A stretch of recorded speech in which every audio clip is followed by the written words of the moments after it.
रात के 11:57 हुए थे। घने जंगल में 100 साल पुरानी काली हवेली खड़ी थी। गांव में पीढ़ियों से यह कहानी चली आती थी। आधी रात के बाद इस हवेली का दरवाजा खटखटाने वाले का नाम हवेली याद रख लेती है। 4 दोस्त आरव, कबीर, सिया और नील इसे झूठ साबित करने और यूट्यूब के लिए वायरल वीडियो बनाने आए थे। आरव ने कैमरा चालू किया, चारों हंसे और गेट की ओर बढ़े।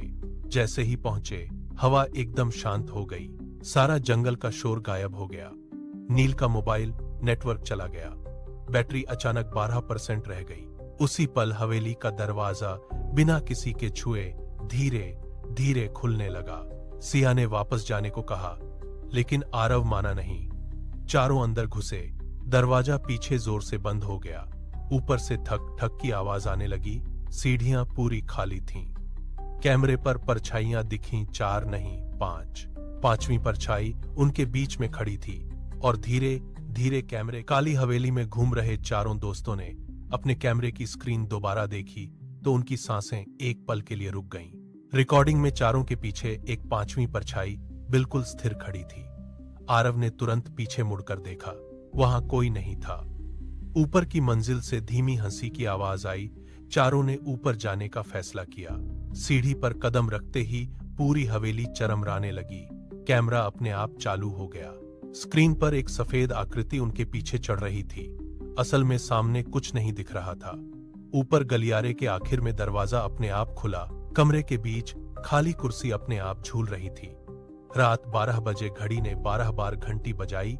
एक पल की रोशनी में चारों ने कोने में लंबी काली आकृति देखी।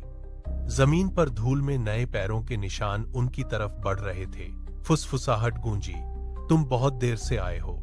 तहखाने के आईने में भी वही आकृति दिख। आईना टूट गया। कैमरे में 5वां आदमी दिखा। चारों दरवाजे की तरफ भाग बाहर निकल गए। उन्हें लगा सब खत्म हो गया। अगले दिन रिकॉर्डिंग देखकर उनके होश उड़ गए। वीडियो में 5वां साया भी उनके साथ बाहर निकल रहा था। आज भी गांव के लोग कहते हैं, हर अमावस्या को काली हवेली के बाहर 5 परछाइयां दिखती हैं। किसी को देखने वाले को रात में फुसफुसाकर आवाज आती है, अब तुम्हारी बारी है। समाप्त, या शायद अभी नहीं। काली हवेली भाग 5, तहखाने का रहस्य। रात के ठीक 3 बज रहे थे। घने जंगल में सिर्फ हवा की सीटी जैसी आवाज गूंज रही थी। 4 दोस्त आरव, कबीर, सिया और नील बाबा हरिनाथ का दिया पीतल का ताबीज लेकर काली हवेली के सामने खड़े थे। हवेली की हर खिड़की में पीली रोशनी जल रही थी, लेकिन अंदर कोई नहीं दिख रहा था। अचानक मुख्य दरवाजा अपने आप धीरे धीरे खुल गया, मानो हवेली उनका इंतजार कर रही हो।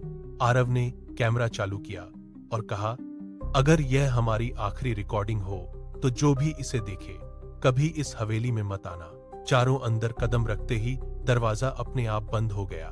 पूरा घर कांपने लगा, फिर एकदम शांत हो गया। नीचे से दरवाजा पीटने जैसी आवाज आने लगी। फिर फर्श के बीच लकड़ी खिसकर तहखाने की सीढ़ी दिखाई दी। रास्ता वापस नहीं था। वे धीरे धीरे नीचे उतरे। तहखाने में पहुंचकर आरव ने गोल पत्थर की धूल हटाई। उस पर लिखा था, जो सच जान लेगा वह कभी पहले जैसा नहीं रहेगा। हवा ठंडी हो गई। अंधेरे कोने से कदमों की आवाज आई। 2 चमकती आंखें दिखाई दी, फिर गायब हो गईं। कैमरे में चारों के पीछे एक लंबी काली आकृति खड़ी दिखाई दी। फिर गूंजती आवाज आई, अब तुम वापस नहीं जा सकते। कैमरा बंद हो गया और अंधेरे में सिर्फ उनकी दिल की धड़कनें गूंज रही थीं। रिकॉर्डिंग को कभी किसी को नहीं दिखाने का पक्का वादा किया, लेकिन अगले ही दिन आरव के मोबाइल में अचानक एक अनजान नया वीडियो अपने आप दिखाई दिया। वीडियो की तारीख 3 दिन बाद की थी। वीडियो में वही काली हवेली दिख रही थी। कैमरा धीरे धीरे मुख्य दरवाजे की ओर बढ़ रहा था, पर कैमरा पकड़ने वाला कोई नहीं दिख रहा था। अचानक धीमी ठंडी आवाज आई, तुम वापस आओगे। आरव ने तुरंत वीडियो बंद किया। तभी स्क्रीन काली हो गई और एक वाक्य उभर आया, दरवाजा अभी भी खुला है। घबराकर उसने तीनों दोस्तों को बुलाया। सब गांव के सबसे बुजुर्ग बाबा हरिनाथ के पास पहुंचे। बाबा ने पूरी बात सुनकर कहा कि तुमने एक पुराना बंद वादा जगा दिया है। हवेली के नीचे एक रहस्य दबा है, जो भी उसे खोलने गया वो कभी नहीं लौटा। बाबा ने पीतल का ताबीज देकर चेतावनी दी कि हवेली तुम्हारे सबसे बड़े डर को सामने लाती है। उसी रात चारों दोस्त फिर जंगल की ओर निकल पड़े। दूर अंधेरे में काली हवेली शांत लग रही थी, पर इस बार हर खिड़की में पीली रोशनी जल रही थी, जैसे वह बहुत देर से उनका इंतजार कर रही